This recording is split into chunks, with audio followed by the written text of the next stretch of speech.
আসসালামু আলাইকুম, hello everyone. আমি আমির হোসেন। তো আশা করছি আলহামদুলিল্লাহ সকলে ভালো আছেন। আমি কিন্তু আবারও চলে এসেছি সেই চাপা মসজিদের এখানে, সৌদি আরব মদিনার ভিতরে। এই যে পাহাড়ের উপরে আগের বার উঠতে পারি নাই, তো এখন কিন্তু আমরা পাহাড়ের উপরে উঠে যাচ্ছি। এই যে দেখতে পাচ্ছেন, তো পাহাড়টা কিন্তু অনেক সুন্দর, পাশাপাশি মসজিদ আছে অনেকগুলা, ছোট মসজিদ আছে, মানে চাপা মসজিদ যেটা বলে, মানে অনেক ছোট ছোট মসজিদ আছে। তারপর হচ্ছে গেল পাহাড়টা, সে একটা লোকেশন। পাহাড়ের ভিতরে ওঠার যে রাস্তাটা, এটা আমরা আগে কখন দেখি নাই। আজকে আর কি এই রাস্তাটা খুঁজে পেলাম এই পাহাড়ের ভিতরে ওঠার জন্য।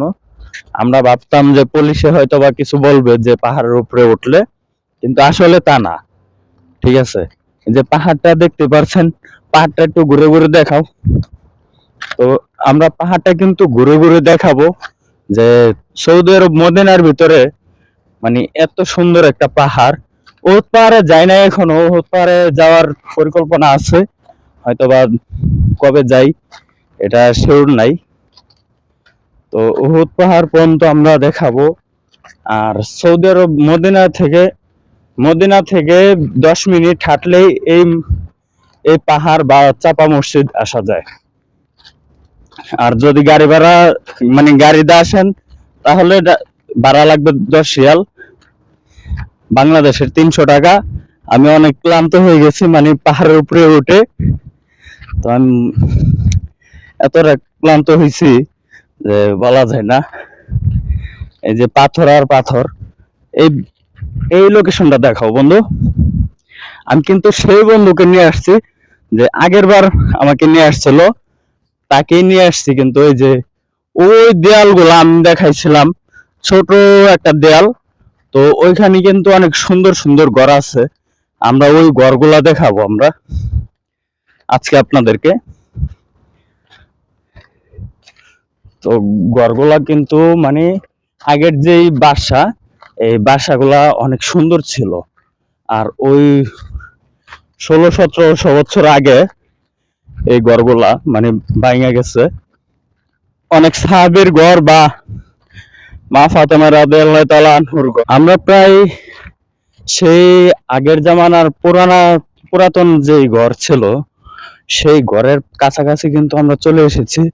আমরা কিন্তু নিচ থেকে, আমার ফোনটা এত দামি না, তাই জন্য আমরা জুম করে দেখাইতে পারি নাই আগের ভিডিওতে। আমরা কিন্তু বলছিলাম, এখন কিন্তু সেই পুরানো সেই বিল্ডিং এর কাছাকাছি আমরা চলে আসছি। এই যে উপরে কুয়ার সিস্টেম আছে, উপরে কুয়া ছিল, আর কিচেন রুম ছিল, মানে মানে পাকঘর আর কি। এই যে সেই পুরাতন ঘর এখনো সেই আগের মতোই আছে, হয়তো বা কেউ বসবাস করে না। আমরা কিন্তু এখানে ঢুকতেছি, এই যে আমি, এই যে অনেকে হয়তোবা রান্না করে, আর নয় আগুন জ্বালায় কিছু ইয়া করে, রেস্ট করে।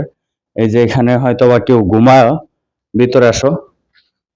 এই যে এখানে সম্ভবত কেউ ঘুমা,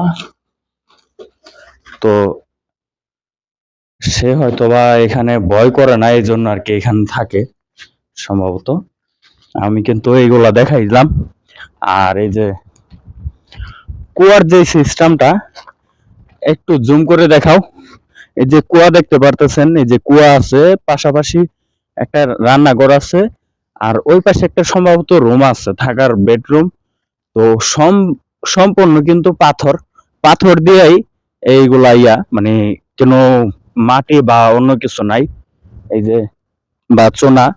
এই যে এইখানে দেখা যাচ্ছে অ্যাঙ্গেল দিয়া, মানে লোহার অ্যাঙ্গেল দিয়া কিছু ঘর ওঠাইছিল অনেক আগে।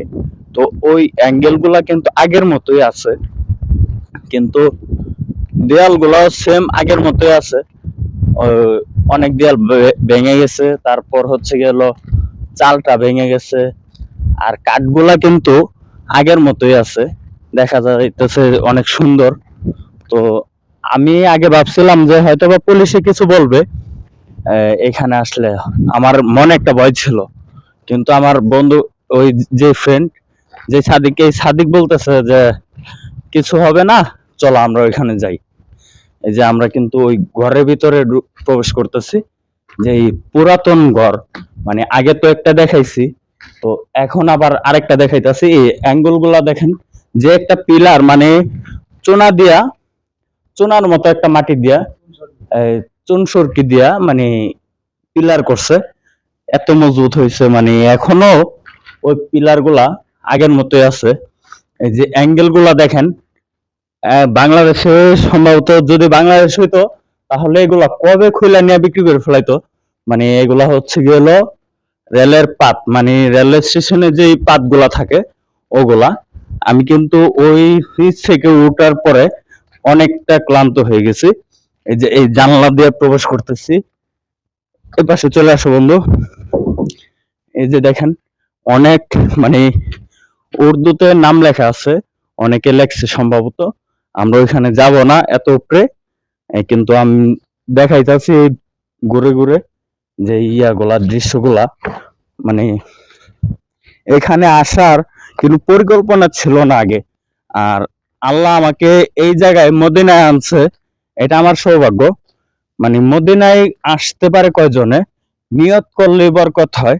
আমি যখন গত বছর সেম এই টাইমে তাবলিগ জামাতে গেছি, তখন আমি আমার আমির সাহেবকে বলতেছি, ভাই যদি আল্লাহ কখনো নেয়, আমার বিদেশ যাওয়ার কোনো ইচ্ছা নাই অন্য কোনো রাষ্ট্রে, যদি আমি যাই তাহলে মদিনায় যাব।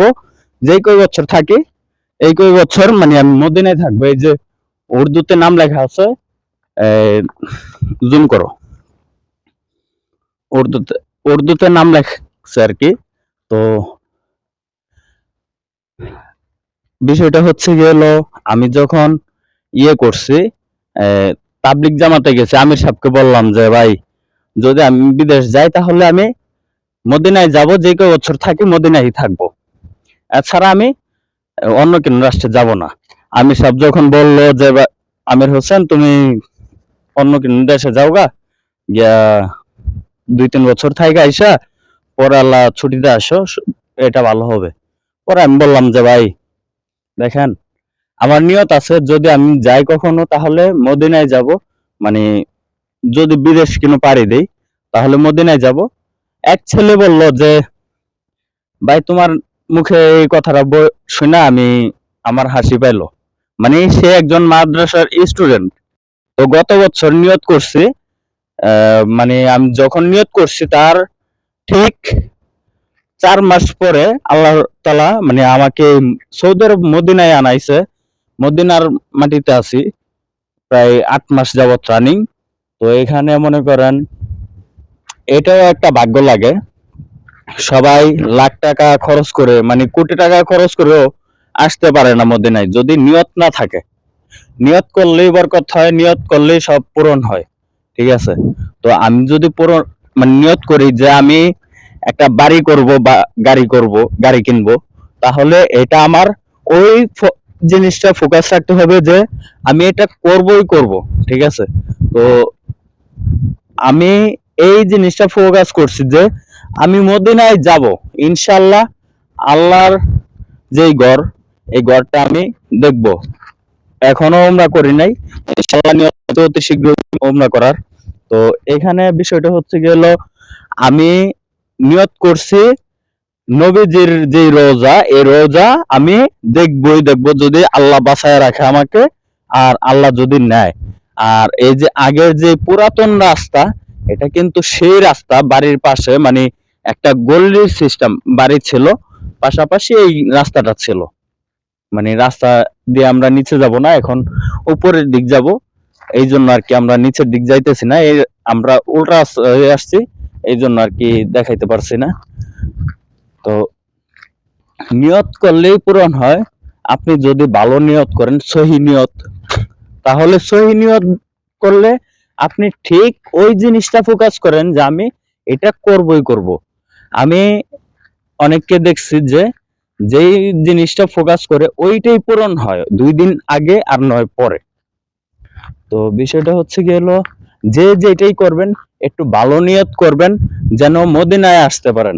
মদিনায় আয়সা নবীজির রওজা একটু দেখে যান, হয়তোবা আপনি টাকা পয়সা সবই রবে, কিছুই যাবেন আপনার সঙ্গে। তো আপনি শুধু যাবেন, যাবে শুধু আপনার আমল। তো আপনি যদি নবীজির রওজা দেখেন, হয়তোবা নবীজির রওজা দেখার কারণে আপনি কখনো আল্লাহ তাআলার কাছে মাপ পেয়ে যাইতে পারেন। সবাই বলে আমিন। তো আমরা কিন্তু সেই পুরাতন গড়টা দেখাইতেছি। আমরা কিন্তু আগের আগের ভিডিওতে যে মানে দেয়ালটা দেখাইছিলাম, এই যে এই দেয়ালটা দেখাইছিলাম, মানে এত একটা বাসা নাই। এই দেয়ালটা নিচ থেকে মানে জুম করে দেখাইছিলাম, এত একটা বাসা নাই ক্লিয়ার। তো এই হইল ভিডিও। তো সবাই ভালো থাকবেন, সুস্থ থাকবেন, আর আমার চ্যানেলটা সাবস্ক্রাইব করে রাখবেন। আর আমার বন্ধুর একটা গানের চ্যানেল আছে, যেটার নাম কিনা নাজমুল অফিসিয়াল। আর আমার আরেকটা গানের মিউজিক গানের আছে, চ্যানেল আছে, আমির অফিসিয়াল। তো আমির অফিসিয়াল, নাজমুল অফিসিয়াল আমি লিংক দিয়ে রাখবো। আপনারা সম্পূর্ণ, আপনারা যদি গান দেখতে চান তাহলে আমার গান বা আমার ফ্রেন্ডের গান ওই দুইটা চ্যানেলে পাবেন। দুইটা চ্যানেল গিয়ে দেখে আসবেন। যদি গান ভালো লাগে অবশ্যই শেয়ার দিবেন, আর ভিডিওগুলো ভালো লাগলে অবশ্যই শেয়ার দিবেন। সবাই ভালো থাকবেন, সুস্থ থাকবেন। আসসালামু আলাইকুম ওয়া রাহমাতুল্লাহ। এই যে দেখতে পাচ্ছেন যে পুরানো পুরাতন বাড়ির পাশে মানে কে যেন মসজিদের মতো সিন দিছে আর কি, মসজিদের মতো বানাইছে।